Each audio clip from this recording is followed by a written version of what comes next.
La historia del arte del siglo XX, su formación y proceso hasta agotar la centuria, se presenta como un fenómeno de gran complejidad, donde no solo hizo crisis la noción de estilo, sino que el mismo concepto de arte alcanzó muy diferentes registros.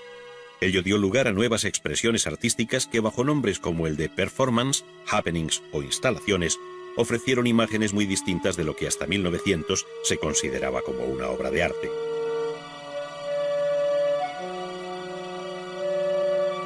Sin duda, esta nueva producción artística participó de la complejidad de aquel siglo, que si bien se caracterizó por avances indiscutibles en todos los frentes de la vida, estuvo sin embargo lleno de contradicciones.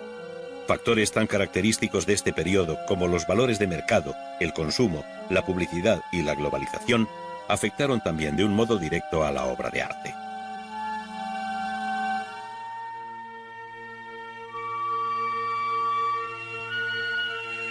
La primera mitad del siglo fue testigo de una serie de movimientos que con gran rapidez se difundieron por una Europa que había sufrido el azote apocalíptico de las dos guerras mundiales, además de otros episodios puntuales, de tal modo que es frecuente escalonar lo sucedido en el arte, como en otras manifestaciones, haciendo mención a una primera etapa que va desde 1900 a 1914, al periodo de entreguerras y al nuevo momento que se abre a partir de 1945 con el fin de la Segunda Guerra Mundial.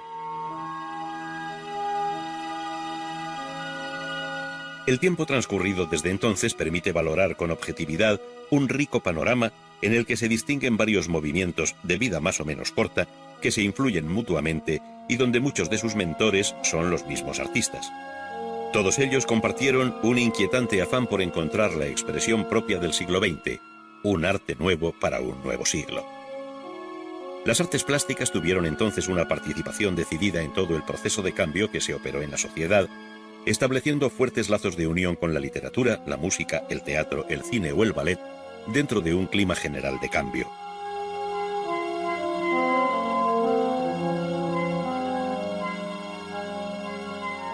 Este tuvo mucho de contestatario, de denuncia, de protesta, de inconformismo, en definitiva, de revolucionario y rompedor, siendo probablemente el dadaísmo y el surrealismo los que dejaron oír sus notas más disonantes.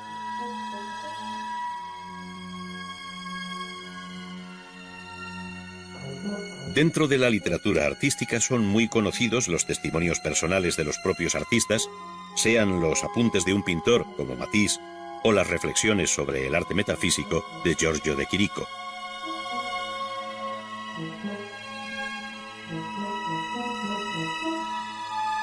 Por otro lado, escritores y poetas como Marinetti, Apollinaire o Breton prestaron su voz a los manifiestos del futurismo, cubismo y surrealismo, no faltando a casi ningún movimiento de vanguardia un texto programático de cuanto se pretendía alcanzar.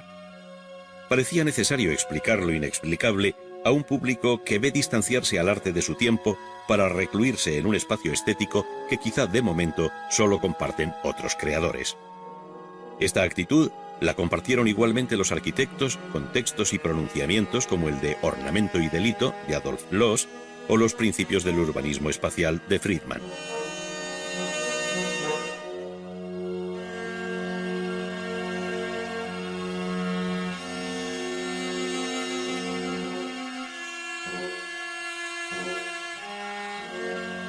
La formación del artista al margen de los centros oficiales y académicos fue otra de las preocupaciones de estos movimientos de vanguardia, de tal modo que los propios artistas también quisieron reglar su aprendizaje. Surgieron así experiencias de gran alcance, aunque de corta existencia, como la Bauhaus en Alemania, donde se dieron cita arquitectos, escultores y pintores en el común deseo de vivir una comunidad en la que se borrara la separación entre artesano y artista. Su manifiesto fundacional proclama que arquitectos, escultores y pintores, todos tenían que volver a la artesanía y comenzar nuevamente en el taller. No existía para ellos el arte como profesión. Por este camino el horizonte del arte cambió radicalmente y la segunda mitad del siglo supuso otro giro de tuerca que alumbró una nueva aventura, desde la que todo lo ocurrido hasta entonces adquiría repentinamente la solidez del arte de los museos. La general tendencia a la abstracción en los años 50 y 60, sin desconocer la continua vuelta a la realidad bajo distintos nombres, llevó por derroteros inimaginables a las artes plásticas. Nombres como Pollock o Rothko, en muy distinta línea, parecen consumir los últimos cartuchos del lirismo cromático que se inserta dentro de la abstracción expresionista, donde la pintura norteamericana tuvo una voz propia de gran alcance. Nueva York recogía entonces el testigo de París, que hasta entonces había congregado a los grandes movimientos de vanguardia, sin olvidar otras muchas ciudades que, como Milán, conocieron la formación de grupos en torno a figuras singulares como Lucio Fontana, el autor de los conceptos espaciales, donde se muestran las telas cortadas con una cuchilla.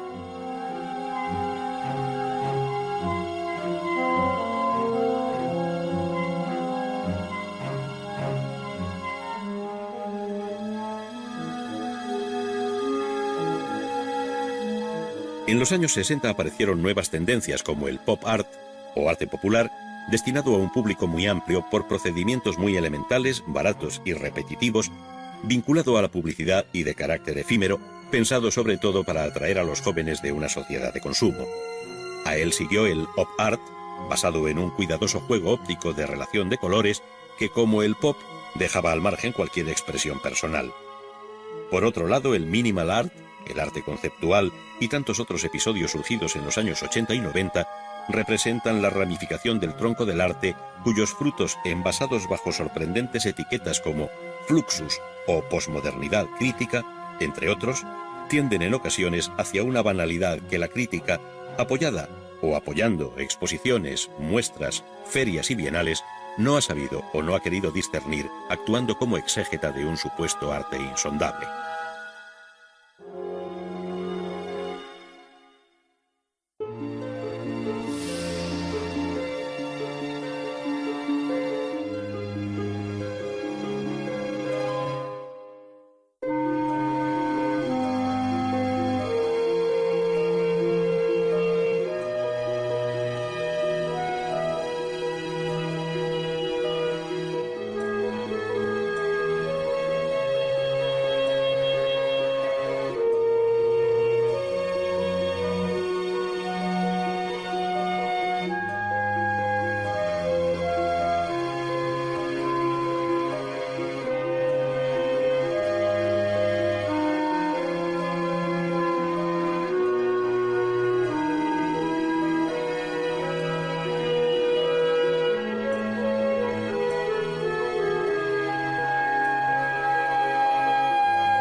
En torno a 1900, se produjeron en el campo de la arquitectura una serie de movimientos, entre los que destaca el modernismo, conocido también bajo nombres como Art Nouveau, Modern Style o Jugendstil, que señalan la existencia de múltiples variantes dentro de esta corriente de efímera vida.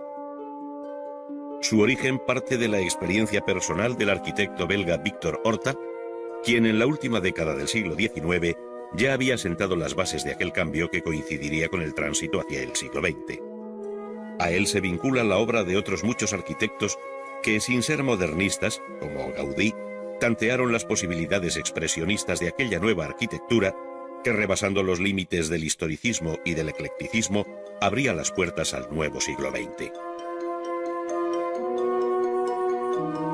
Ya entonces se empezó a desdibujar la noción de estilo para entrar en una nueva época en la que resulta decisiva la personalidad del arquitecto, desligándose del espacio y del tiempo que en otro momento habían circunscrito su obra. En otras palabras, la arquitectura se fue haciendo más abstracta, si cabe, y comprometida consigo misma, como sucede en el Palacio Stocklet de Bruselas, obra de Joseph Hoffmann. A este grupo de arquitectos, que Pevsner llamó pioneros del diseño moderno, pertenecieron hombres como Peter Behrens, el autor de la fábrica de turbinas AEG de Berlín de 1908. El edificio resulta un compromiso entre la arquitectura y la precisión de la máquina, abriendo el camino a un funcionalismo racionalista que en la década siguiente tomará carta de naturaleza, como el movimiento más importante del periodo de entreguerras, desde 1914 a 1945.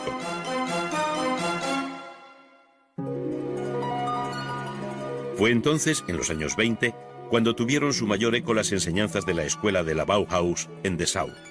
El propio edificio, debido a su director y arquitecto Walter Gropius, es el mejor exponente de la nueva estética racionalista, basada en planos y volúmenes de disciplinada geometría.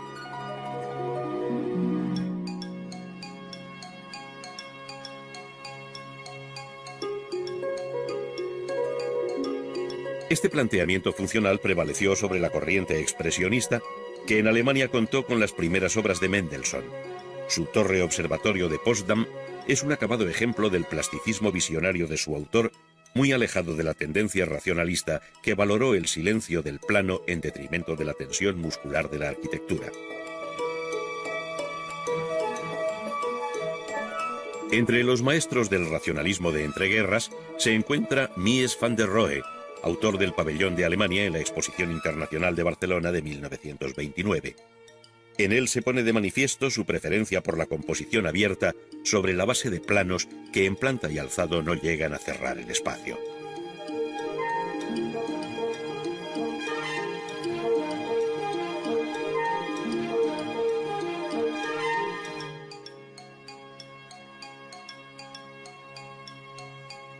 Otros movimientos más o menos emparentados con la experiencia cubista, como el holandés de Stiegel o el constructivismo ruso, contribuyeron a la formación de la nueva imagen de la arquitectura, reforzando la línea, potenciando los planos y yuxtaponiendo geométricos volúmenes. Pero pocos arquitectos como Le Corbusier supieron interpretar el nuevo código de la arquitectura racionalista, poniendo en evidencia la estructura del edificio que aparece como alzado en el aire sobre unos pilotes. Le Corbusier buscó volúmenes de luminosas superficies, eliminando la cubierta tradicional y abriendo largas ventanas en fachada, como de modo ejemplar se cumple en la Villa Saboya, en Poissy. Aquel funcionalismo potenciado por los congresos internacionales de arquitectura moderna, bajo la influencia directa de Le Corbusier, no fue un todo uniforme, sino una fuente común en la que bebieron otras muchas tendencias, desde el clasicismo que subyace en la obra del italiano Libera, hasta las sólidas propuestas nórdicas de Asplund para la Biblioteca Pública de Estocolmo. La arquitectura norteamericana se benefició de la presencia de algunos de los grandes maestros europeos que se vieron obligados a exiliarse, continuando allí su obra y asumiendo algunos valores locales.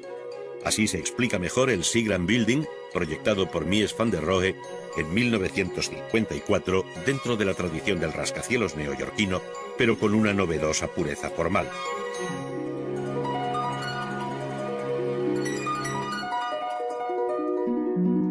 Sin embargo, la arquitectura norteamericana tenía sus propios maestros, destacando entre todos ellos Frank Lloyd Wright, quien por fecha y moderna visión de la arquitectura se adelantó a sus colegas del viejo continente.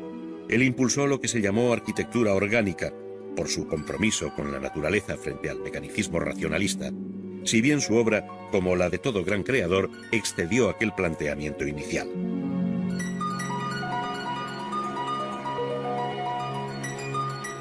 Obras como la Casa de la Cascada o el Museo Guggenheim de Nueva York quedarán para siempre como hitos de la historia de la arquitectura en la que Wright tiene un lugar de honor. La Falling Water, o Casa de la Cascada, fue proyectada en 1936 para la familia Kaufman en Bear Run, Pensilvania. Se trata de una casa unifamiliar en medio de un bellísimo paraje natural que el arquitecto no modificó para hacerlo cómplice de su proyecto. Todo el edificio está concebido para disfrutar del paisaje de su entorno, pero no como pudiera hacerlo un observador, sino como quien se identifica y convive con él. Por eso la casa no tiene muros de cerramiento ni ventanas en sus distintas alturas. No hay interior ni exterior propiamente dichos. Hay, por el contrario, una continuidad espacial, un intercambio de aire y luz, un fluir del agua por debajo de la casa asentada sobre la roca que le hacen parecer más un barco encallado que una lujosa mansión.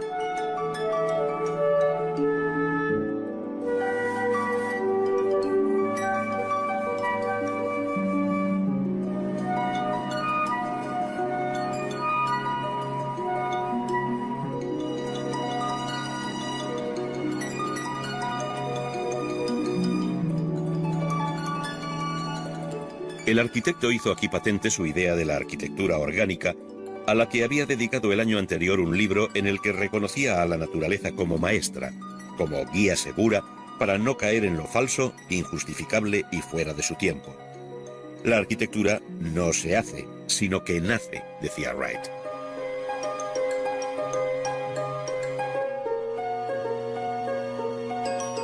Hacia los años 50 la arquitectura dio también otro giro en Europa después de la Segunda Guerra Mundial y en manos de los mismos maestros del racionalismo. el propio Le Corbusier resulta difícilmente reconocible, después de la Unidad de Habitación de Marsella, en una de las obras más emblemáticas de mediados del siglo XX, con la dificultad añadida de tratarse de una obra religiosa, la llamada Capilla de Ronchamp.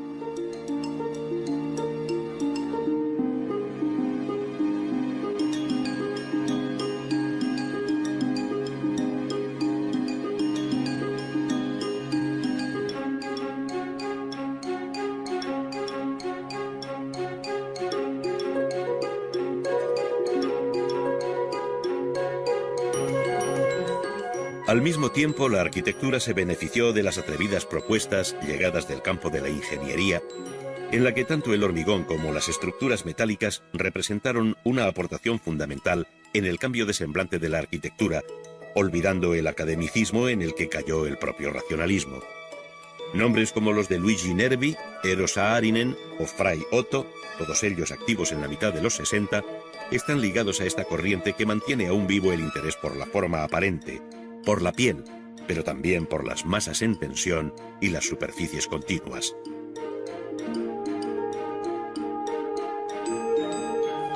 Era justamente lo contrario de lo que desde los años 70 y 80 hasta nuestros días hará la arquitectura que la crítica define como high-tech o alta tecnología. Esto es, la visión descarnada de la arquitectura, dejando vista la estructura del edificio con cierta agresividad desafiante y muchos gestos gratuitos que nada tienen que ver con la tradición ni el lugar. Así lo hicieron Piano y Rogers en el Centro Pompidou de París o Foster en el Banco de Hong Kong de esta ciudad china, siendo una de las obras más características en esta línea el edificio Lloyd de Londres, proyectado por el mismo Richard Rogers. En la propia capital inglesa habría que visitar otras obras recientes en este género, como la Estación Internacional de Waterloo, a la que llegan los trenes procedentes de Francia por debajo del Canal de la Mancha. Un ejercicio de pura tecnología, pero de limitado interés artístico, debido a Nicolas Grimshaw.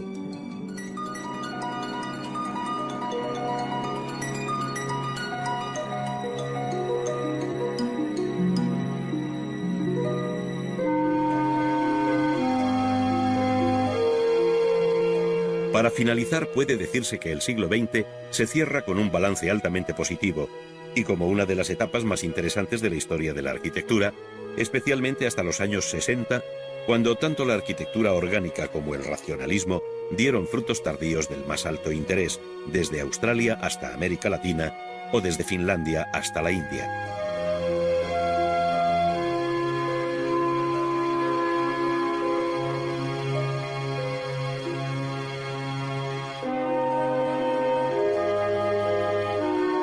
En los últimos años de la centuria han proliferado tendencias prematuramente bautizadas con nombres de dudosa claridad conceptual que en ocasiones apenas afectan a media docena de edificios de verdadero interés. Es lo que ocurre con la arquitectura postmoderna o con el adjetivo deconstrucción, que afectarían respectivamente a obras tan representativas como el Portland Building en Portland, de Michael Graves, y al Museo Guggenheim de Bilbao, obra de Frank Gehry.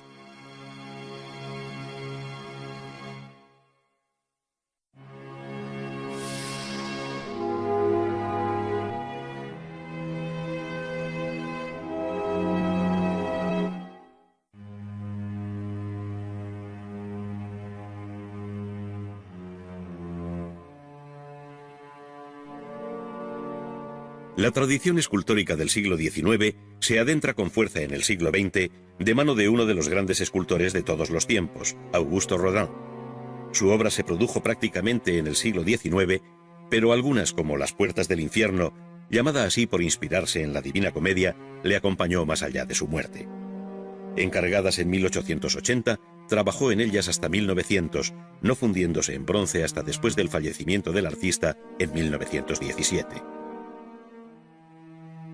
Rodin hizo de la figura humana el objetivo de su obra, y en este sentido mantuvo la tradición que desde la antigüedad consideró al desnudo como el asunto principal de la escultura.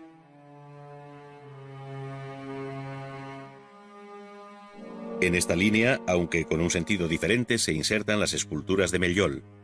Su interés por la plenitud de las formas del desnudo femenino en reposo hacen de este escultor el mejor representante de aquellos que en la primera mitad del siglo XX todavía buscaban el ideal perdido del arte figurativo.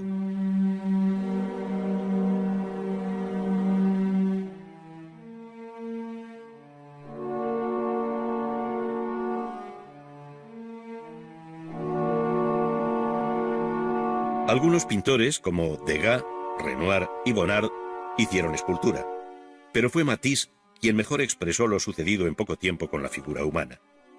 Sus conocidos relieves mostrando la espalda de una mujer, que hoy guarda el Museo Pompidou de París, ofrecen el proceso de simplificación formal y la visión sintética hacia la que tiende el arte de su tiempo.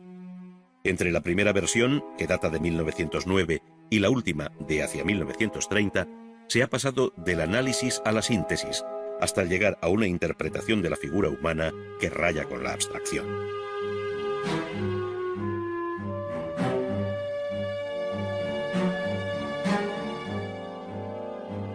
Las nuevas aproximaciones al cuerpo humano, donde ya no interesará el canon clásico de su relación proporcional, tenderán a visiones muy distintas, donde interesará, en el caso del futurismo de un Boccioni, el movimiento y su relación con el espacio-tiempo.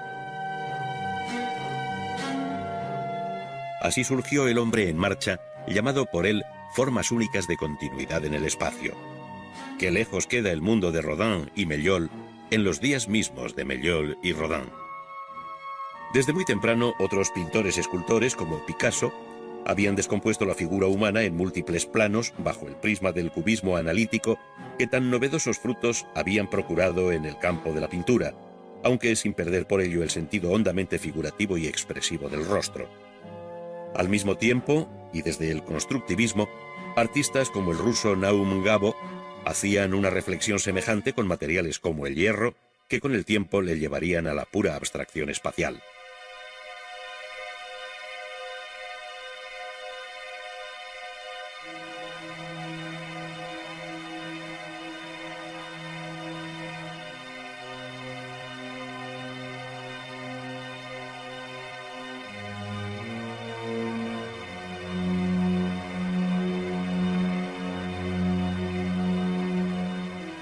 Por otro camino diferente, escultores más comprometidos con la concepción tradicional del volumen, como el rumano Brancusi, que acarició y pulió sus obras en mármol y bronce hasta convertirlas en unos objetos bellos en sí mismos, al margen de la naturaleza o de lo que representaran.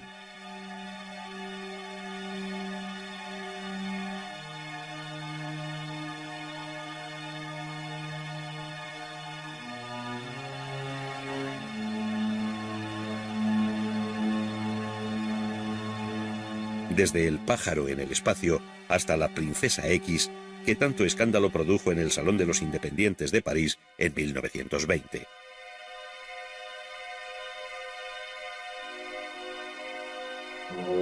El inglés Henry Moore se sumó a quienes veían en la figura humana una fuente inagotable de inspiración, no tanto para seguir escrutando sus posibilidades formales como para ahondar en su poder expresivo.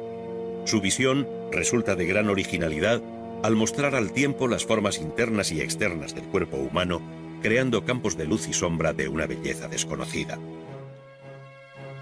Junto al poder creciente de la abstracción, en cuyo origen tuvo un decisivo papel Brancusi, se abrieron otras muchas vías de expresión que incluyeron las provocaciones nihilistas del dadaísmo, las experiencias cinéticas y el artificio irónico del surrealismo.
En 1909 escribió Matisse que el pintor ya no necesitaba preocuparse por los detalles, porque para eso estaba la fotografía, que lo hacía mejor y más rápido. Para él, la pintura servía al artista para expresar sus visiones interiores sin tener que ser copia fiel de la naturaleza. Se trataba en definitiva de una verdadera revolución coincidente con el despertar del siglo XX, cuando el fauvismo primero y luego el cubismo alentaron un nuevo modo de concebir la pintura, rompiendo su discurso histórico. Uno y otro movimiento dieron la espalda a la pintura académica y al tiempo se distanciaban prudentemente de la experiencia impresionista, sin dejar de ver en ella y en los pintores del postimpresionismo la brecha abierta en la pintura tradicional.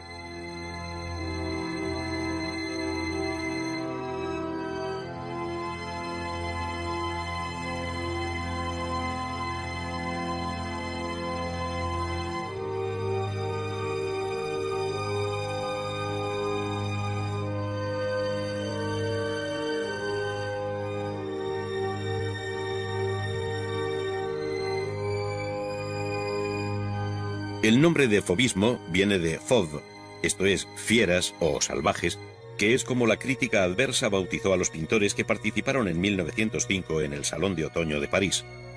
Entre ellos estaban Matisse, Derain y Vlaminck, que tenían en común el empleo violento del color puro, sin mezclas ni matices, con un sentido vital e instintivo.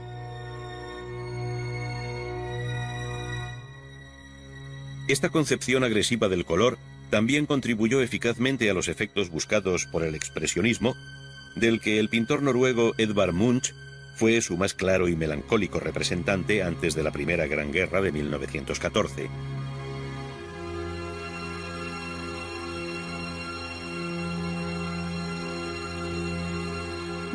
Con él estuvo vinculado el grupo expresionista alemán de El Puente, en Dresde, formado por pintores como Kirchner y Pechstein, a los que se unieron otros como Emil Nolde. Su visión pesimista de la existencia hacía que el color perdiera el vitalismo de los fauvistas para plegarse a una visión inquietante de la realidad, llegando a conocer en su seno la formación de nuevos grupos con anterioridad a la Guerra del 14.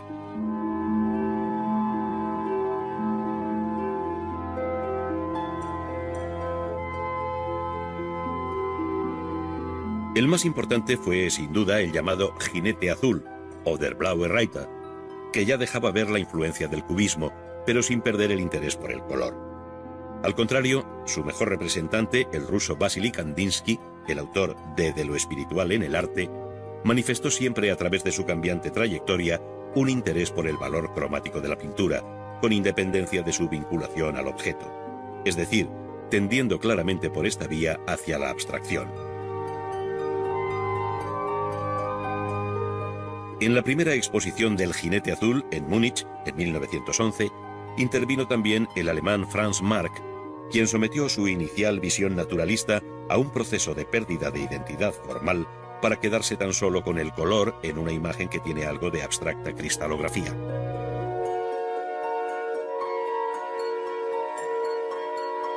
Tanto el fauvismo como el expresionismo afloraron de nuevo con fuerza en el periodo de entreguerras, mostrando muy diversas tendencias. Desde la más amable y conservadora tradición, que cabe llamar impresionista al modo de Bonnard, hasta el feísmo expresionista y amargo de Rouault, pasando por un renovado fauvismo de exaltación de los colores puros, como cabe apreciar en la obra de Kees van Dongen de los años 20.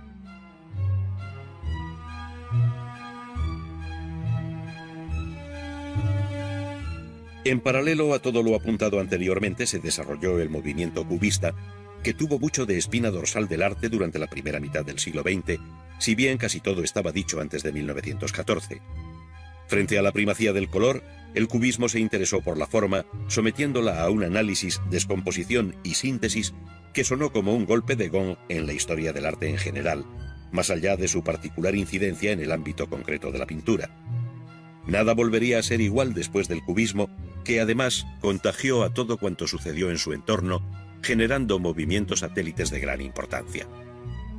Es aquí donde nombres como Picasso y Braque adquieren el carácter de pioneros en esta verdadera revolución artística de un alcance insospechado en sus momentos iniciales. Se trataba de la pintura pura, como escribió Apollinaire en su libro sobre los pintores cubistas.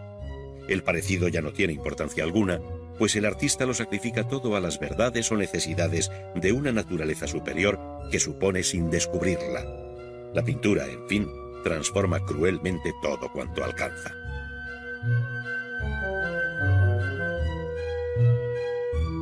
Si hubiera que señalar una obra dentro del cubismo que tuviese el carácter de temprano manifiesto pictórico, esta sería la de Las señoritas de Aviñón, pintada por Picasso en 1907. Aquí se hace patente la primacía de la línea y de los planos sobre el color y la luz, desentendiéndose el pintor del espacio tridimensional, tal y como el arte de la pintura había aceptado desde el Renacimiento.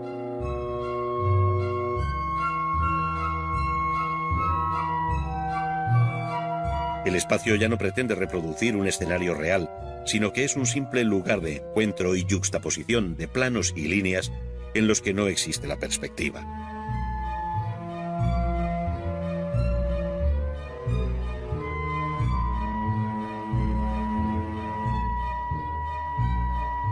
La luz tampoco matiza el color y los volúmenes y perfiles se geometrizan, se aplanan, ofreciendo imágenes inéditas sobre una figuración que muy pronto perderá su relación formal con el modelo.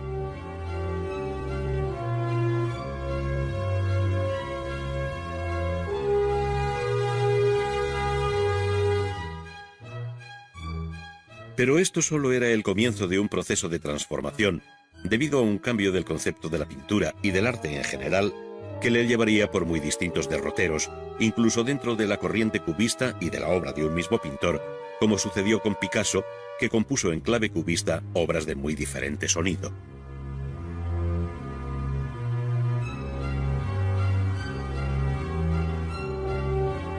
Para unos, el cubismo fue un punto de partida, para otros una experiencia ocasional, mientras que algunos lo vincularon a otros movimientos en visiones eclécticas y siempre interesantes.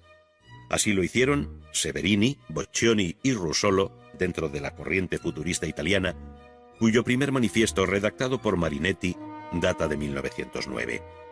Allí se afirmaba la primacía de lo dinámico y se exaltaba la vida moderna, la velocidad, el ruido, de tal manera que un automóvil de carreras, a su juicio, era más hermoso que la victoria de Samotracia. Este interés por las figuras en movimiento, mostrando la secuencia del mismo en una única imagen estática, como si todas las posiciones de la figura se hubieran quedado registradas en la retina del pintor, atrajo a otros muchos artistas como el propio Marcel Duchamp, que es el hombre más representativo del dadaísmo y cuya habitual ironía crítica está mejor reflejada en otro tipo de obras de carácter iconoclasta y provocador propias del movimiento dada. En la común batalla frente a la pintura tradicional se alinearon junto al fauvismo, expresionismo y cubismo las vanguardias rusas tales como el rayonismo de Larionov, el constructivismo de Pevsner y Gabo y el suprematismo de Malevich. Todos ellos responden a un mismo objetivo de carácter abstracto del que Casimir Malevich es un ejemplo acabado en la propuesta que hizo en su escrito El mundo sin objeto de 1920. Allí defendió la supremacía de la sensibilidad pura en el arte plástico sin referencia a objeto alguno. Se trataba, en definitiva, de un nuevo intento por alcanzar una utopía, esto es, la pura expresión de la sensibilidad a través de una expresión geométrica reducida cromáticamente al negro, rojo y blanco. De aquí al no objetivismo de Rodchenko solo había un paso. Esta abstracción geométrica sedujo por otros caminos a pintores como el holandés Piet Mondrian, cuyo libro sobre lo que llamó el neoplasticismo, aparecido también en 1920, recoge aquella doctrina un tanto impersonal y lógica de construcciones lineales que se cortan perpendicularmente y cuyos campos encierran colores sin matices, evitando cualquier pincelada de carácter expresivo y buscando sobre todo una relación de equilibrio en todos los órdenes.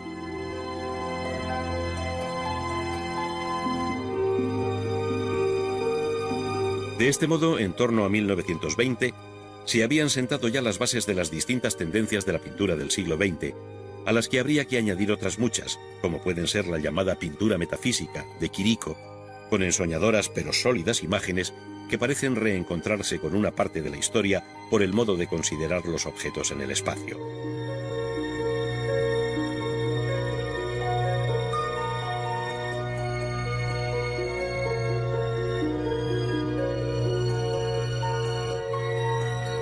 Mayor alcance tuvo el surrealismo, cuyo manifiesto, redactado por André Breton, se publicó en 1924. Como en todos los movimientos señalados, participaron en el surrealismo pintores tan diferentes como Picasso y Max Ernst, Chagall y Tanguy, o Picabia y Delvaux, siendo otros muchos los que por un tiempo participaron de aquella visión de raíz freudiana no controlada por la razón y de fuerte carga onírica.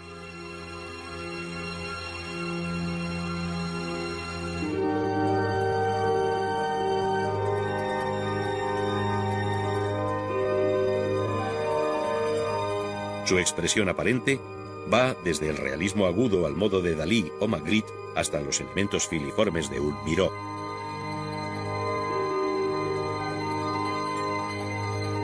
Cuando parecía que ya estaba todo dicho, surgió en torno a 1950 el informalismo, un paso más dentro de la pintura abstracta, pero ahora sin voluntad geométrica ni deseo de plasmar una composición pensada previamente.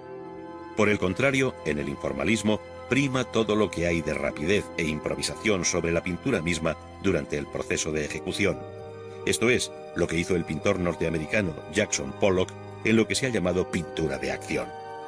El suelo sustituye al viejo caballete, los colores se vierten directamente sobre el soporte y el artista alcanza efectos cromáticos sorprendentes y nuevos que ponen en evidencia la sensibilidad de su autor para controlar con éxito tan rápido proceso. A partir de aquí todo es posible. Surge la pintura del signo y del gesto, la pintura matérica, la escultopintura, etc., utilizando técnicas mixtas que acompañan al siglo XX hasta el final de sus días, como puede verse en la obra de Ann Hamilton, expuesta en la Bienal de Venecia de 1999, que puede tomarse como un gran signo de interrogación sobre el porvenir del arte en el umbral del siglo XXI.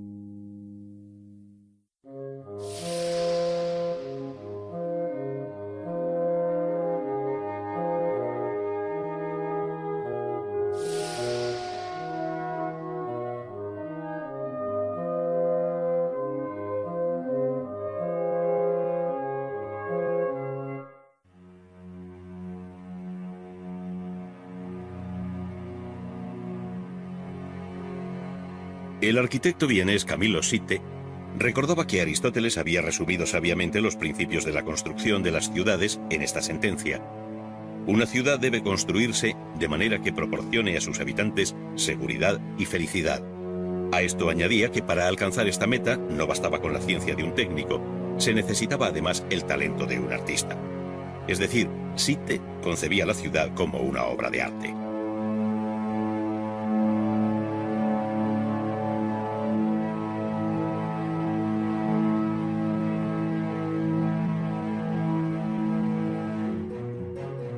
La arquitectura se ha beneficiado ampliamente de los avances habidos en el campo de las técnicas constructivas y de toda la maquinaria auxiliar, como por ejemplo puedan ser las poderosas grúas torre, que ya permiten soñar imágenes impensables o inalcanzables no solo un siglo antes, sino tan siquiera 50 años atrás.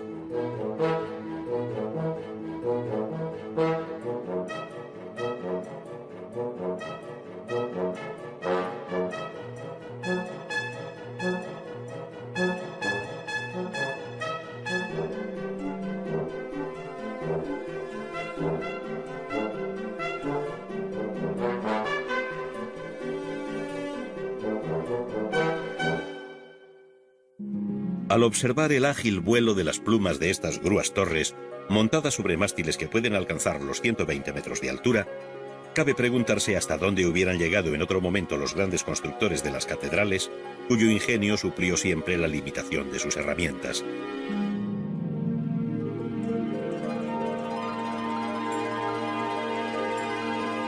El propio montaje de la torre se convierte en espectáculo desde el momento en que otra grúa auxiliar, móvil y telescópica, va colocando las piezas una sobre otra, como si de una elemental construcción infantil se tratara. Todo está calculado previamente: el peso propio, los tirantes, los contrapesos, el lastre en la base, el carro deslizante y la resistencia al viento. Después, unos potentes motores eléctricos harán girar majestuosamente la pluma para izar en su gancho pesadas cargas cuyos mandos se manejan con facilidad y a distancia. Cuánta fatiga queda atrás, cuánto riesgo el de antaño, cuánto tiempo y coste han ahorrado estos elementos a la construcción del edificio.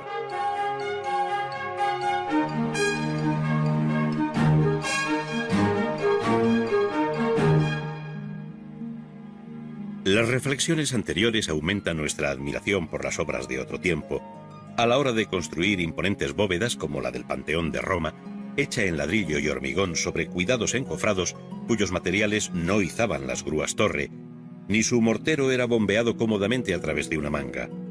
Sin embargo, se alcanzaron aquí 42 metros de luz y altura, todo un reto en la historia de la construcción de cúpulas. La arquitectura comenzó entonces una verdadera carrera consigo misma para alcanzar nuevas metas.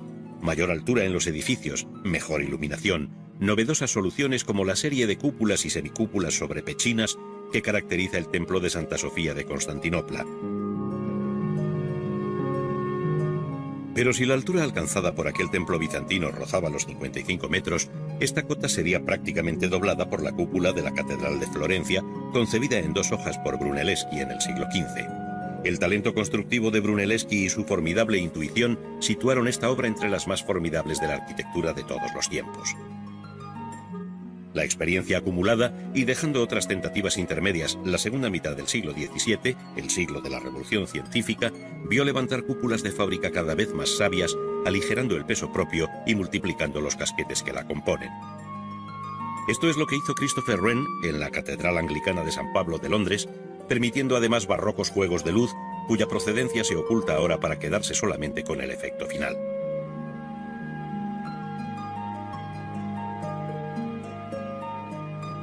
Una nueva revolución, la informática, ha alterado igualmente la cadena que acompaña el desarrollo de un proyecto en el siglo XX.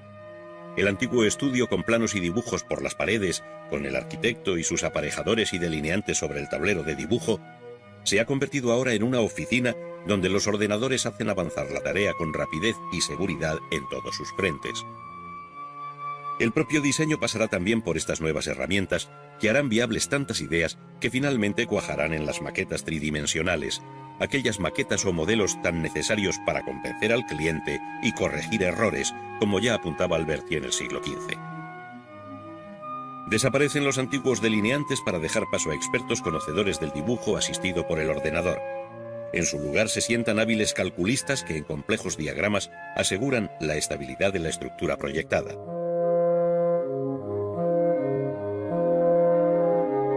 No obstante, todo ello tendrá su origen en el croquis que con lápiz y sobre el papel, como seculares herramientas del arquitecto, permite visualizar las primeras ideas del proyecto.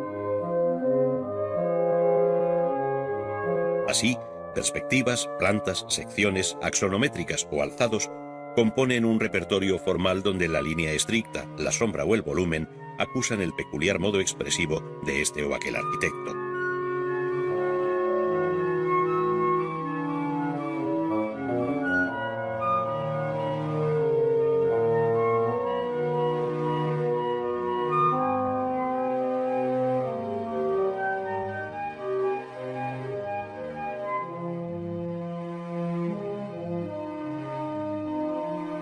Luego el ordenador codificará aquellos planos donde la potente herramienta permitirá ampliar, reducir y trabajar o mostrar sectorialmente sus detalles hasta perder la noción del todo dentro de un mundo de abstractas coordenadas. Por medio del ordenador se pueden manejar igualmente programas que no solo visualizan la imagen bidimensional del proyecto, sino que simulan en 3 dimensiones su composición volumétrica. Es decir, por procedimientos sencillos se logra una maqueta virtual que en cierto modo desplaza a la maqueta tradicional. Teniendo en cuenta las posibilidades de dar color, tonos, luces, sombras, de dejar vista su estructura o los diferentes acabados en superficie, el ordenador se ha convertido en una herramienta indispensable en el estudio del arquitecto, permitiéndole incluso la recreación de su entorno natural o urbano con gran verismo.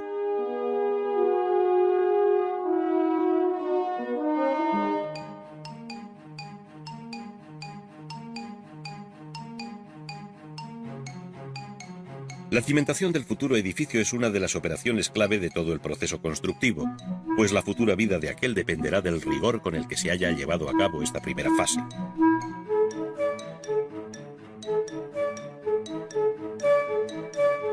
El primer vaciado con grandes máquinas excavadoras sobre orugas que mueven su brazo articulado con el cucharón va acompañado de la construcción de pantallas y pilotes que aseguren la estabilidad del terreno circundante. Al quedar este en alto, según se profundiza para la construcción de los sótanos, es necesario afianzar estos cortes taladrando oblicuamente las pantallas y cosiéndolas al terreno con cables que después se hormigonarán.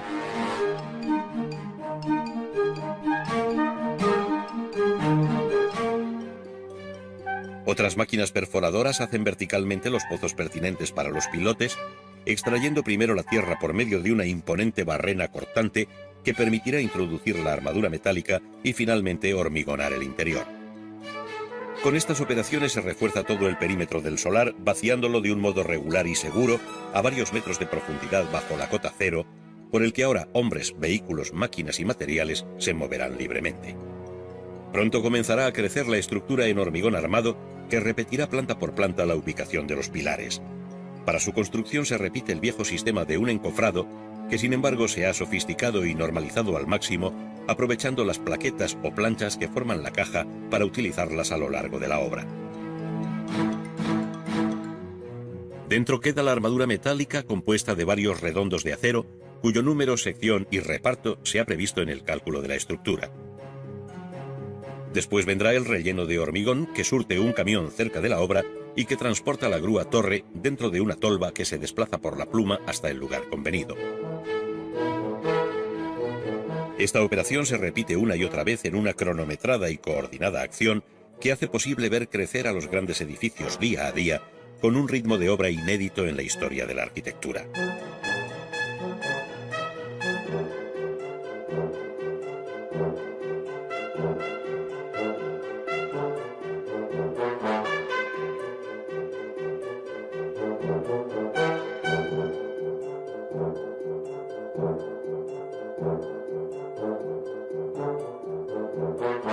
Cuando se alcanza la altura de los forjados, se prepara el mallazo, las piezas cerámicas huecas que recibirán su capa de compresión, hormigonándolo todo hasta formar el piso general de esta altura, repitiéndose la maniobra del mismo modo tantas veces como alturas tenga el edificio.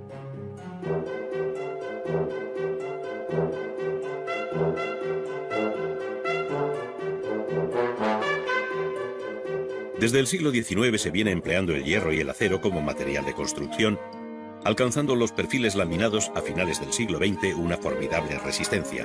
La soldadura o el empleo de tornillería aseguran el ensamblaje de las vigas que con perfil de doble T vuelan por encima de la obra hasta el lugar convenido, izadas por grúas torre y grúas telescópicas. Este sistema permite hacer avanzar con rapidez la construcción a la espera de su cerramiento exterior, bien con vidrio, bien con otros materiales tradicionales.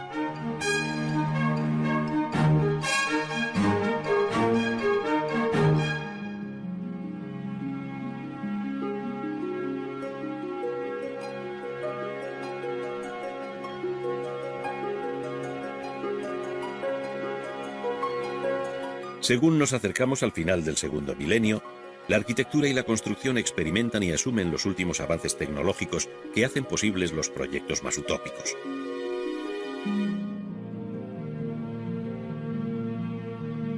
Probablemente son ya muy pocas cosas las que no se puedan construir por razones puramente técnicas, y el creador dispone de cuantas herramientas precisa para llevar a cabo su proyecto. En este sentido han desaparecido los límites de antaño que el ingenio debía resolver previamente como problemas instrumentales para ejecutar una determinada idea.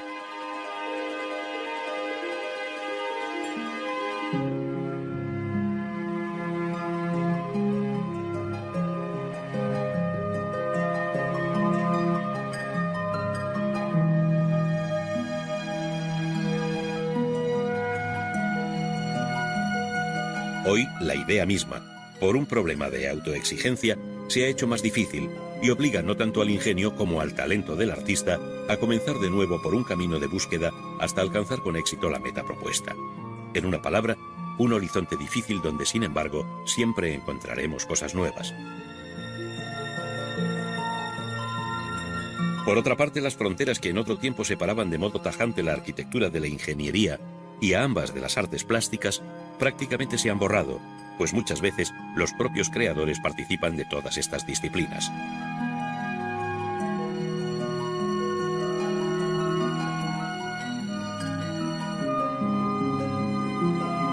Así sucede con el autor de la Ciudad de las Artes y de las Ciencias de Valencia, donde sus edificios singulares traducen formas y evidencian soluciones que pertenecen a ámbitos muy distintos.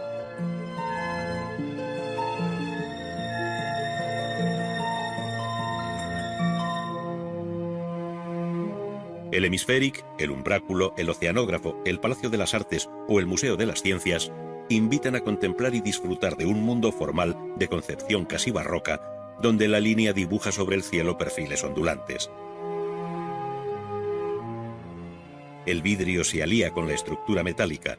La luz baña con especial intensidad todos los planos y volúmenes hasta penetrar en ellos y recrear una belleza interior que, ingrávida, impulsa a dejarse seducir por ella como visitantes de un extraño planeta.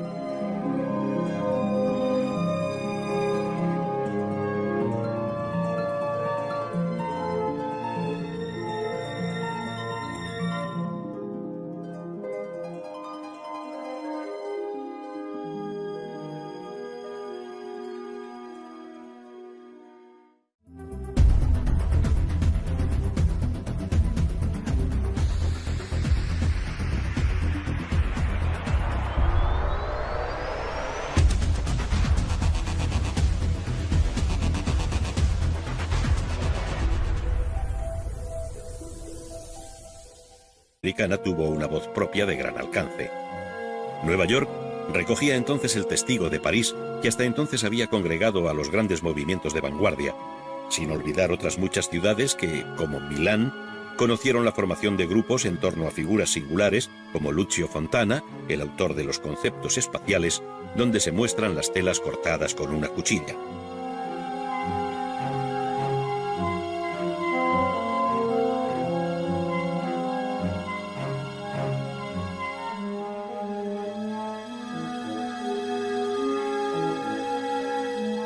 En los años 60 aparecieron nuevas tendencias como el pop art o arte popular, destinado a un público muy amplio por procedimientos muy elementales, baratos y repetitivos, vinculado a la publicidad y de carácter efímero, pensado sobre todo para atraer a los jóvenes de una sociedad de consumo. A él siguió el op art, basado en un cuidadoso juego óptico de relación de colores que, como el pop, dejaba al margen cualquier expresión personal. Por otro lado, el minimal art, el arte conceptual y tantos otros episodios surgidos en los años 80 y 90 representan la ramificación del tronco del arte, cuyos frutos, envasados bajo sorprendentes etiquetas como fluxus o posmodernidad crítica, entre otros, tienden en ocasiones hacia una banalidad que la crítica, apoyada o apoyando exposiciones, muestras, ferias y bienales, no ha sabido o no ha querido discernir, actuando como exégeta de un supuesto arte insondable.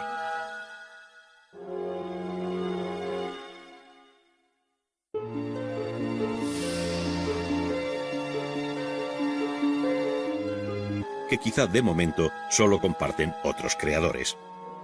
Esta actitud la compartieron igualmente los arquitectos con textos y pronunciamientos como el de Ornamento y Delito de Adolf Loos o los principios del urbanismo espacial de Friedman.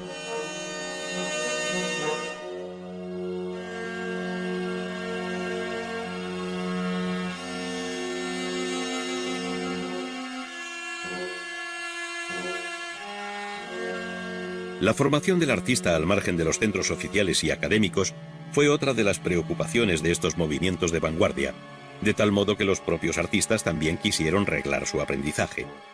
Surgieron así experiencias de gran alcance, aunque de corta existencia, como la Bauhaus en Alemania, donde se dieron cita a arquitectos, escultores y pintores en el común deseo de vivir una comunidad en la que se borrara la separación entre artesano y artista.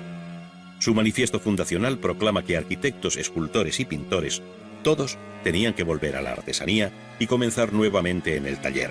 No existía para ellos el arte como profesión.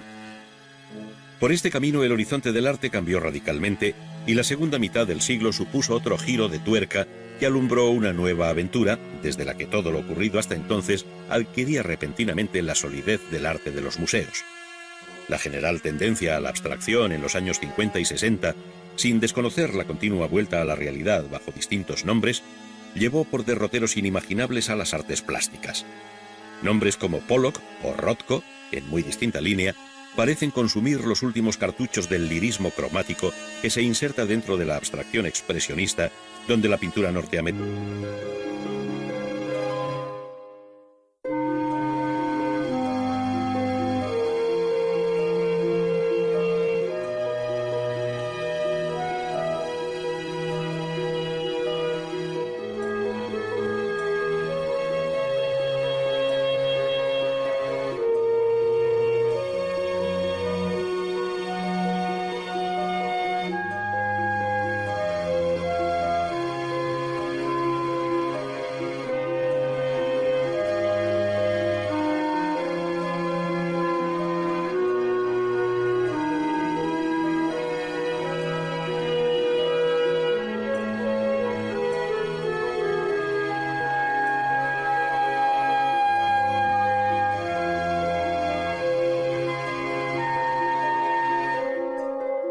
En torno a 1900, se produjeron en el campo de la arquitectura una serie de movimientos, entre los que destaca el modernismo, conocido también bajo nombres como Art Nouveau, Modern Style o Jugendstil, que señalan la existencia de múltiples variantes dentro de esta corriente de efímera vida. Su origen parte de la experiencia personal del arquitecto belga Victor Horta, quien en la última década del siglo XIX ya había sentado las bases de aquel cambio que coincidiría con el tránsito hacia el siglo XX. A él se vincula la obra de otros muchos arquitectos que, sin ser modernistas, como Gaudí, tantearon las posibilidades expresionistas de aquella nueva arquitectura que, rebasando los límites del historicismo y del eclecticismo, abría las puertas al nuevo siglo XX. El tiempo transcurrido desde entonces permite valorar con objetividad un rico panorama en el que se distinguen varios movimientos de vida más o menos corta que se influyen mutuamente y donde muchos de sus mentores son los mismos artistas.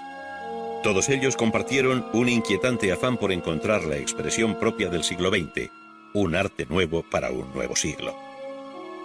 Las artes plásticas tuvieron entonces una participación decidida en todo el proceso de cambio que se operó en la sociedad, estableciendo fuertes lazos de unión con la literatura, la música, el teatro, el cine o el ballet, dentro de un clima general de cambio.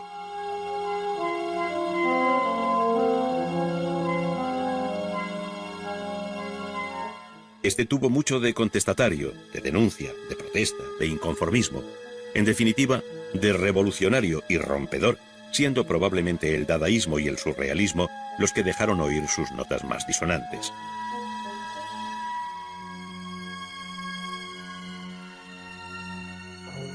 Dentro de la literatura artística son muy conocidos los testimonios personales de los propios artistas, sean los apuntes de un pintor como Matisse o las reflexiones sobre el arte metafísico de Giorgio de Chirico.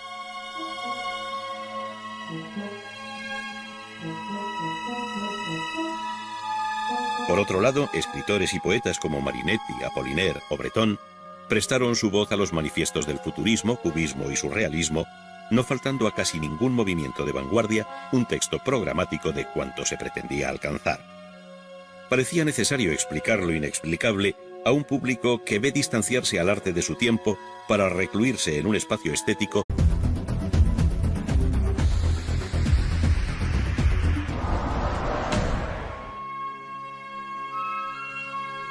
La historia del arte del siglo XX, su formación y proceso hasta agotar la centuria, se presenta como un fenómeno de gran complejidad, donde no solo hizo crisis la noción de estilo, sino que el mismo concepto de arte alcanzó muy diferentes registros. Ello dio lugar a nuevas expresiones artísticas que, bajo nombres como el de performance, happenings o instalaciones, ofrecieron imágenes muy distintas de lo que hasta 1900 se consideraba como una obra de arte.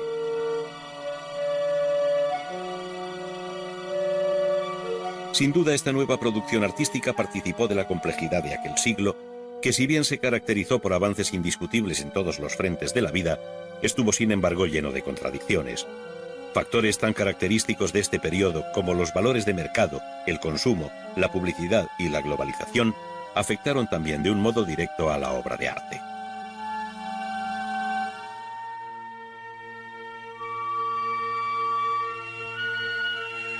La primera mitad del siglo fue testigo de una serie de movimientos que con gran rapidez se difundieron por una Europa que había sufrido el azote apocalíptico de las dos guerras mundiales, además de otros episodios puntuales, de tal modo que es frecuente escalonar lo sucedido en el arte, como en otras manifestaciones, haciendo mención a una primera etapa que va desde 1900 a 1914, al periodo de entreguerras y al nuevo momento que se abre a partir de 1945 con el fin de la Segunda Guerra Mundial.